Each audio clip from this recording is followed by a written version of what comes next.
Notre père Abraham, ça évoque quelque chose? Le Saint d'Israël. Le salut vient des Juifs. Amen. Les racines juives de notre foi. Dieu aime Israël. Amen. Et ceux qui contestent Israël, en réalité, contestent Dieu. Contestent les choix de Dieu.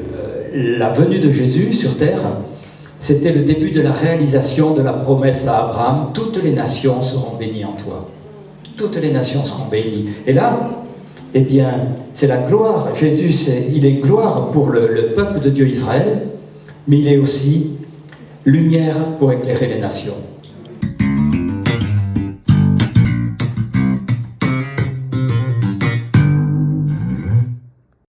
Alors, bonjour à tous. Amen. Bonjour à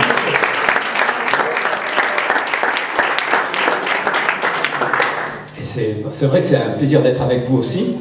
Et puis je me disais, tiens, on est un peu à la maison, parce qu'on a pris un chant de Fabienne Ponce, on a pris un chant de Nicolas Guillet, qui sont avec moi aussi à la Toulouse, à la CT. Alors voilà. Et puis on commence à se connaître quand même, parce que je viens vous voir de temps en temps, en tout cas avec Sylvie, eh bien, on se réjouit d'être là. Alors je vais commencer avec une question, une interrogation. Le but c'est aussi qu'on puisse réfléchir un peu.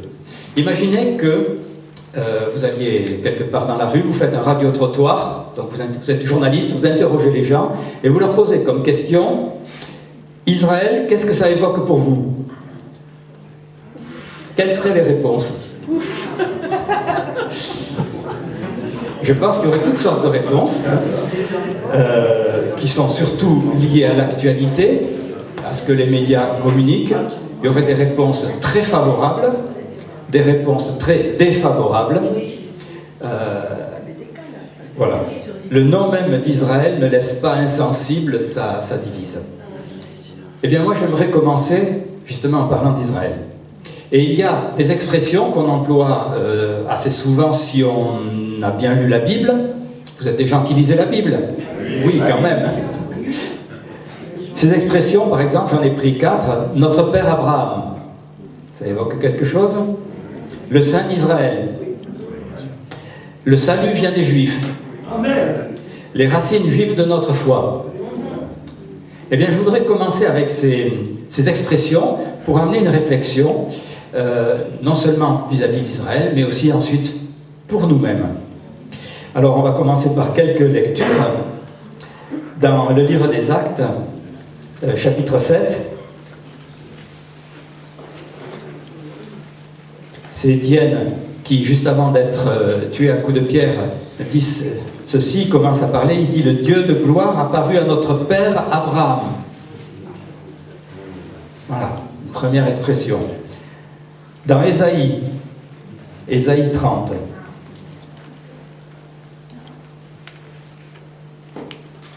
Ésaïe 30 au verset 15.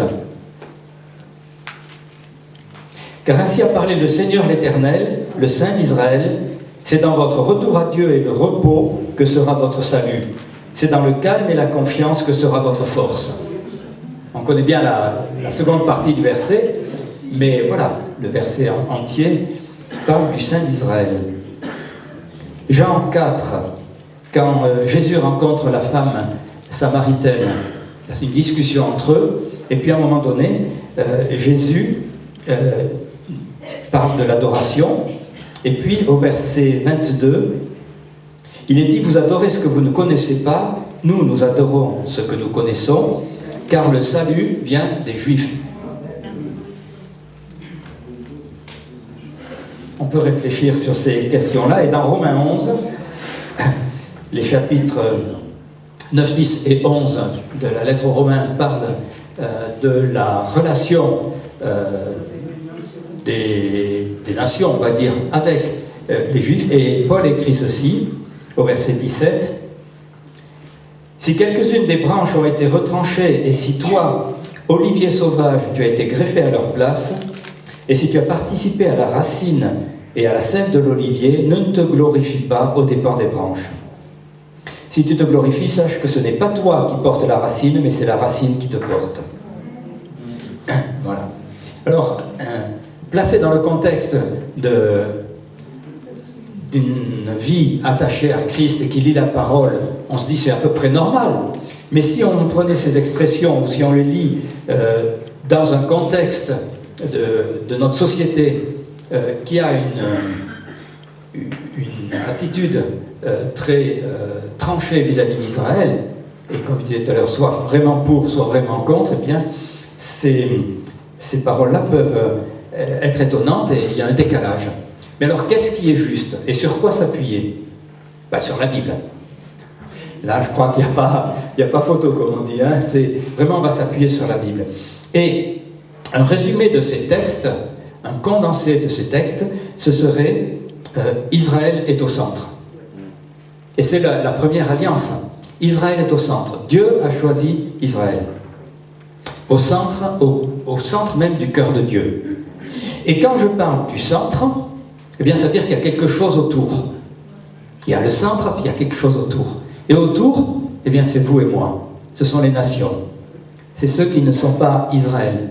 Mais, voilà, il y a le centre, et puis il y a tout ce qui est autour, qui est important aussi, et j'y viendrai tout à l'heure. Dieu aime Israël, et Dieu l'a choisi. Ça, c'est sûr, c'est certain. Il l'a choisi parmi tous les peuples. Il l'a choisi. On ne va pas savoir pourquoi, parce que c'est son choix. On le saura un jour. Mais en tout cas, Dieu a choisi Israël. Et Ésaïe en parle aussi. Ésaïe 41.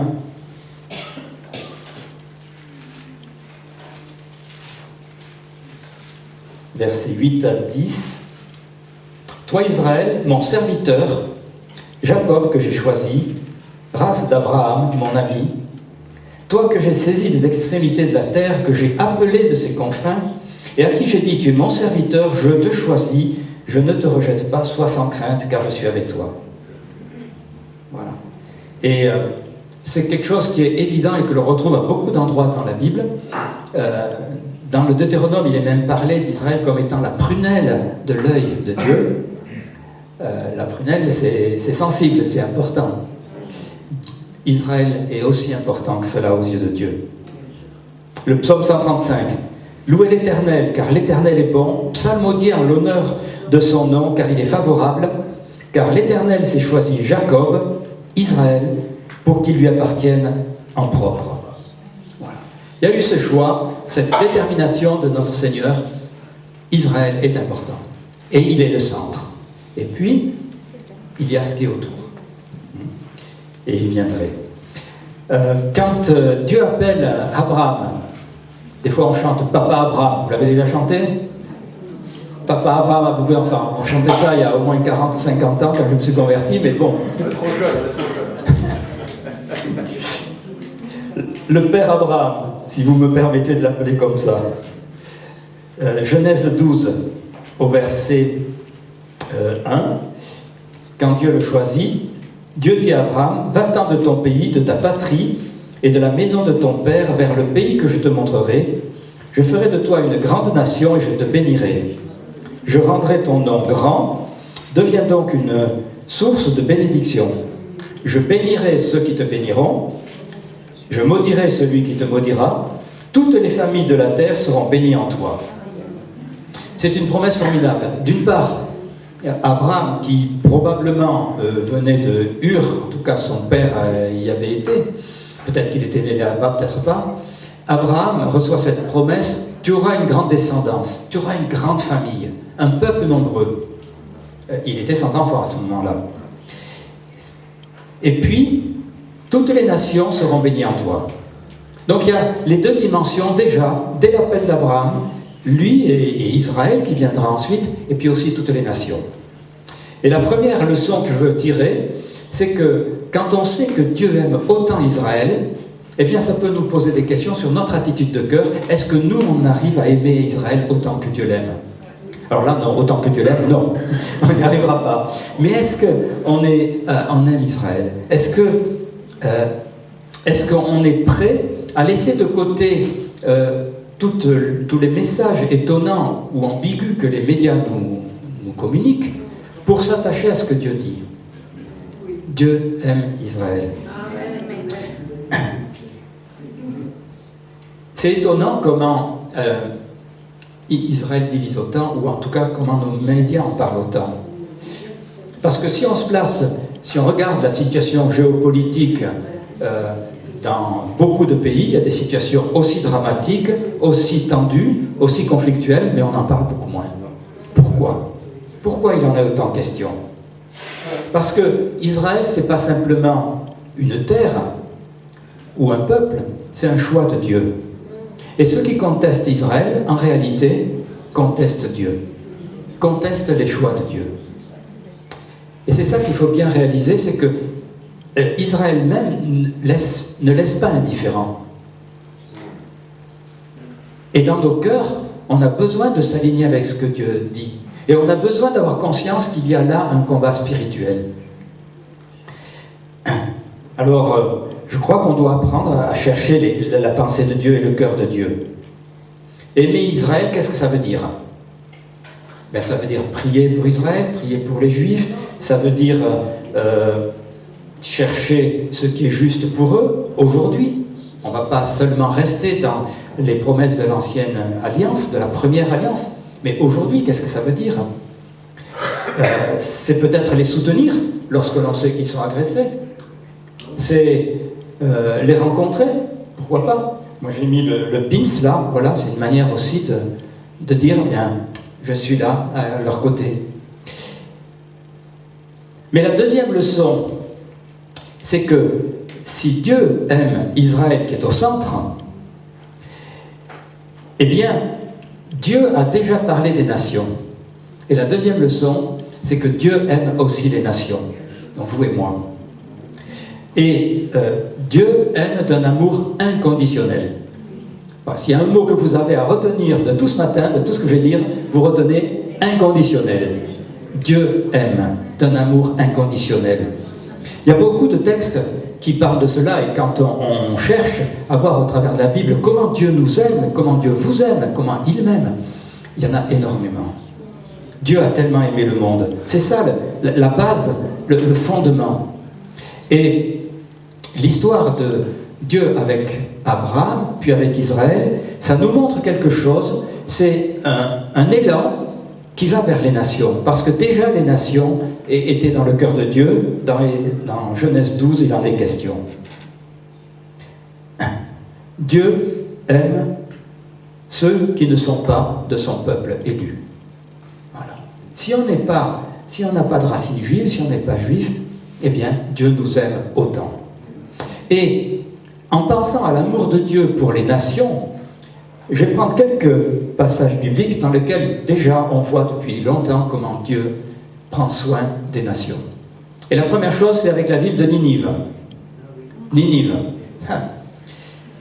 En résumé, c'est condamné par Dieu, sauvé par Dieu.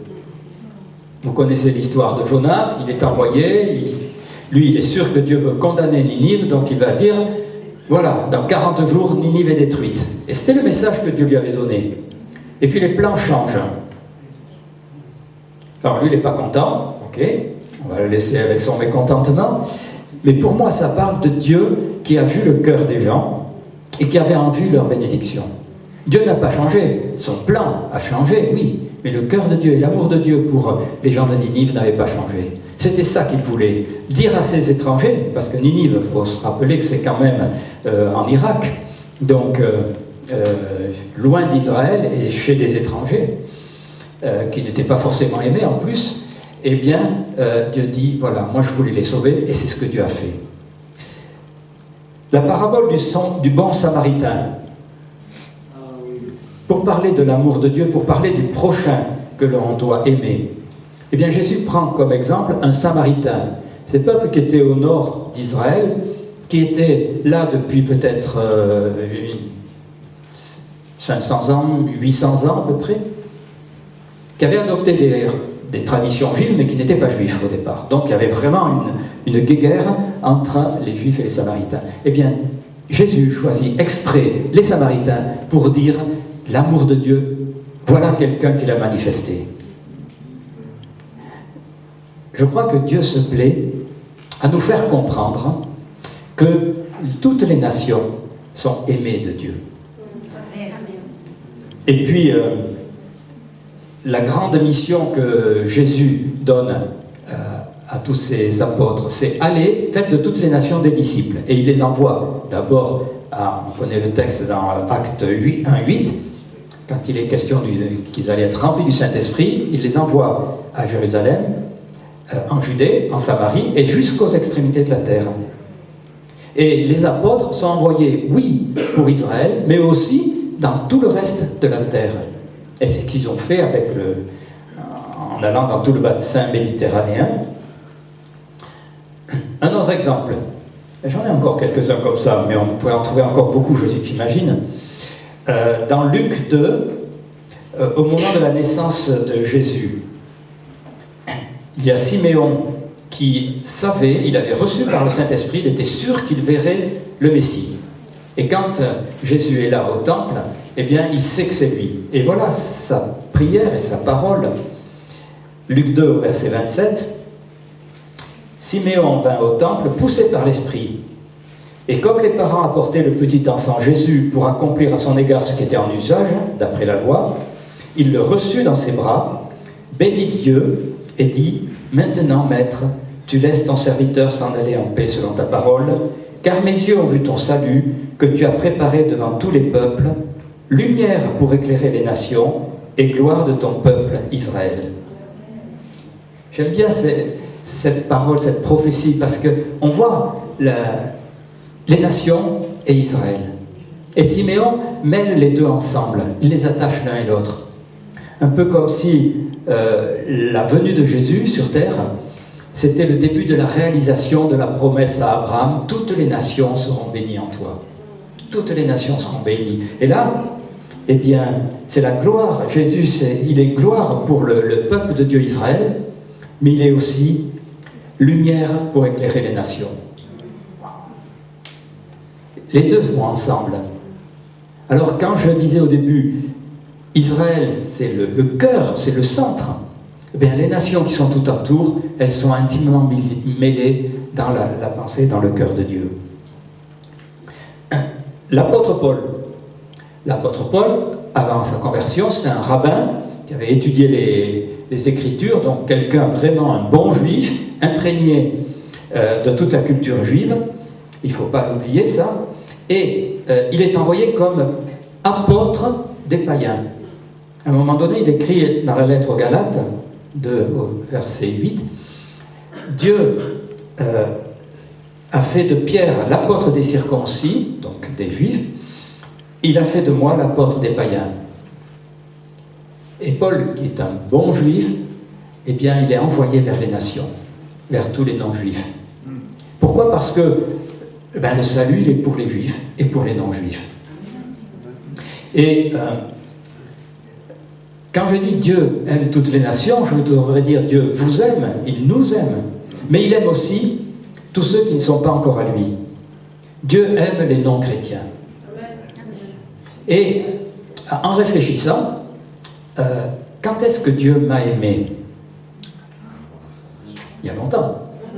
Mais quand je n'étais pas converti, Dieu m'aimait déjà. Et c'est vrai pour chacun de vous. Chacune de nos histoires, ça montre que Dieu nous aime alors qu'on n'est pas encore touché par son amour. On est aimé de Dieu, on est sauvé par grâce. Ce n'est pas mes mérites. Comme je dis, moi je ne fumais pas, je ne buvais pas, je ne draguais pas. Ça fait allusion à un film de mon époque. Il y avait et il ne causait pas, et je ne causais pas non plus. Voilà. Je ne parlais pas beaucoup. Mais voilà, je me considérais comme un gars bien. Mais non, je ne l'étais pas. Voilà, et j'avais besoin d'être sauvé par Christ. Paul écrit dans sa lettre aux Romains, donc il écrit à la fois, je pense, aux Juifs et aux non-Juifs qui sont à Rome, mais il écrit dans sa lettre « Dieu prouve son amour envers nous, lorsque nous étions encore pécheurs, Christ est mort pour nous. » Mais c'est vrai ça, c'est une réalité. Christ est mort pour moi et pour chacun d'entre vous, alors qu'on n'était pas du tout chrétien. Peut-être qu'on ne le cherchait pas du tout, peut-être qu'on le cherchait. Mais quoi qu'il en soit, on n'avait pas de relation avec lui, et c'est à ce moment-là, et c'est déjà par avance que Christ avait donné sa vie pour chacun d'entre nous. Dieu nous a aimés quand on était non chrétiens. Voilà ce que je veux dire. Et il nous aime aussi après, bien sûr. Jean 3, verset 16, Si je dis ça, Dieu a tellement aimé le monde, ben oui, c'est une évidence. Dieu a tellement aimé le monde pour que quiconque, c'est-à-dire celui qui ne connaît pas Christ, et celui qui maintenant le connaît. Dieu nous aime ici. Et on a, j'espère, tous l'assurance de la vie éternelle. Mais Dieu aime aussi celui qui n'est pas ici. Le personnel de l'hôtel qui est là, qui nous accueille ou qui organise je ne sais pas quoi, Dieu l'aime autant. Le voisin qui est gentil ou qui ne l'est pas, Dieu l'aime autant, etc. Le collègue, le musulman qui commence le ramadan en ce moment, Dieu l'aime aussi. Et c'est ça qui est important, c'est que Dieu aime tous les hommes. Dieu aime ceux qui sont proches de lui, ceux qui lui appartiennent, Dieu aime aussi les autres. Et je crois que ça, c'est une leçon qui pourrait nous pousser ou qui nous pousse à ne pas être indifférents. Comment on peut aimer les autres? Comment on peut leur faire du bien? Comment être avec ceux qui ne sont pas ici aujourd'hui? Parce qu'entre vous, c'est facile, vous vous aimez, vous vous supportez, vous priez les uns pour les autres, et il faut continuer à le faire, bien entendu. Mais l'amour de Dieu, il est aussi bien plus large que cela.